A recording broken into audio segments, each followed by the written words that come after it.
NSIT, a place to imagine, invent and inspire. NSIT, Amhara, Bihta, 22 वर्षों का विश्वास, 10,000 से ज्यादा डॉक्टर्स, गोल नेशंस लीडिंग इंस्टीट्यूट।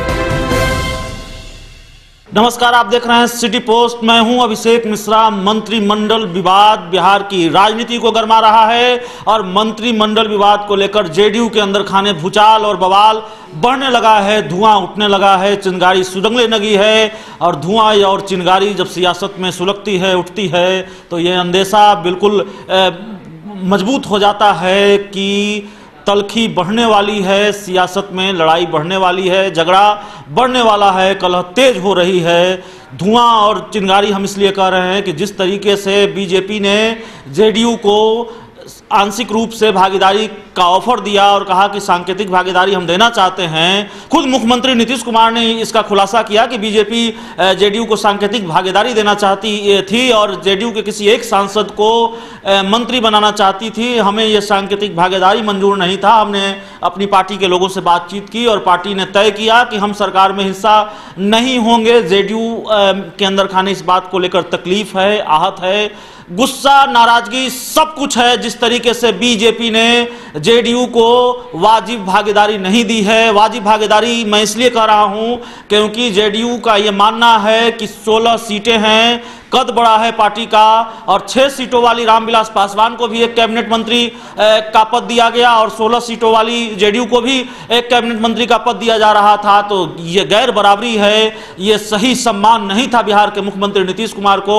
और लगातार इस तरह की तमाम बातें हम इसलिए कर रहे हैं कि लगातार बयान सामने आ रहे हैं। श्याम रजक का बयान आप जानते हैं, उन्होंने कहा कि बीजेपी ने अच्छा नहीं किया, नीतीश कुमार देश के बड़े चेहरे हैं। केसी त्यागी का बयान आया कि इससे तो असर पड़ेगा बिहार विधानसभा के चुनाव पर। और सबसे बड़ी खबर, अब जेडीयू के कद्दावर नेता अशोक चौधरी ने बयान दे दिया है। अशोक चौधरी भी नीतीश के सबसे विश्वस्त नेताओं में से एक हैं, सबसे करीबी माने जाते हैं, क्योंकि अशोक चौधरी कम वक्त में ही नीतीश के करीबी बन गए हैं। जेडीयू में उनकी साख मजबूत हो गई है। कांग्रेस से अशोक चौधरी जेडीयू में आए हैं, कांग्रेस के प्रदेश अध्यक्ष रहे हैं, बिहार के शिक्षा मंत्री रहे हैं महागठबंधन की सरकार में। और अशोक चौधरी जो जेडीयू के नेता हैं, अब उन्होंने बयान दिया है कि जेडीयू बीजेपी की नीतियों के साथ एडजस्ट नहीं करती। अपने आप में यह बयान बड़ा है। और अशोक चौधरी ने यह भी कहा है कि भले ही एडजस्ट नहीं करती, लेकिन हम बिहार के विकास के लिए हम लोग साथ हैं, और तमाम तरह की बातें कही है।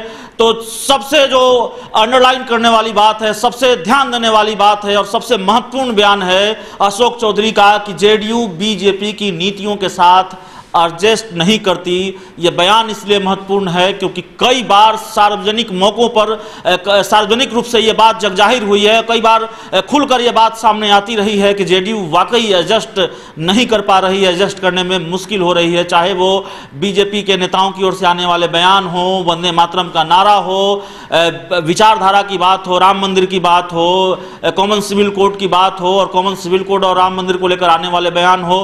तो कई मामले हैं जिससे लगता है कि जेडीयू वाकई एडजस्ट नहीं करती। लेकिन जिस तरीके से यह मामला गरमाया है, मंत्रिमंडल विवाद गरमाया है, नीतीश कुमार आहत नजर आ रहे हैं। और कल जब उन्होंने पत्रकारों से बात की दिल्ली से पटना लौटने पर, तो उनके हाव भाव बता रहे थे कि उनको तकलीफ है, वे आहत हैं। और जेडीयू के अंदर खाने भी बवाल बढ़ने लगा है, चिंगारी सुलगने लगी है।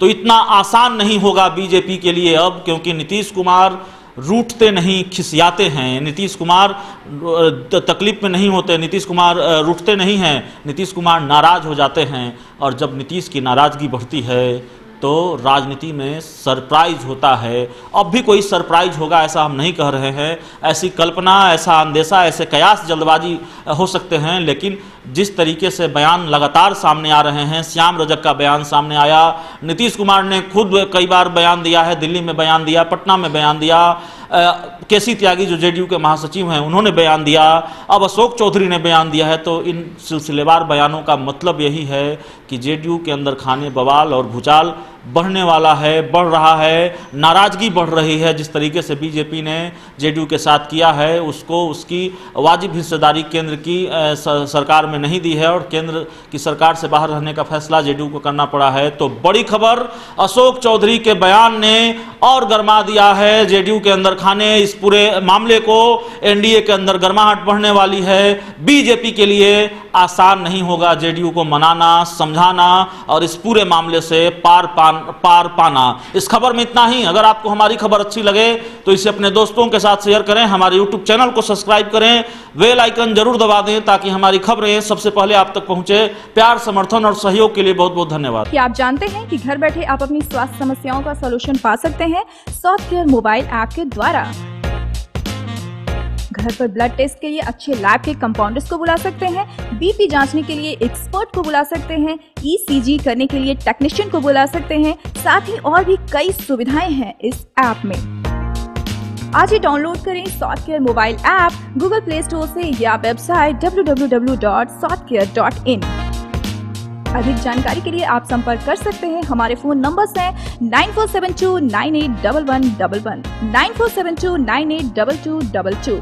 सॉफ्टकेयर app, solution at your finger tips.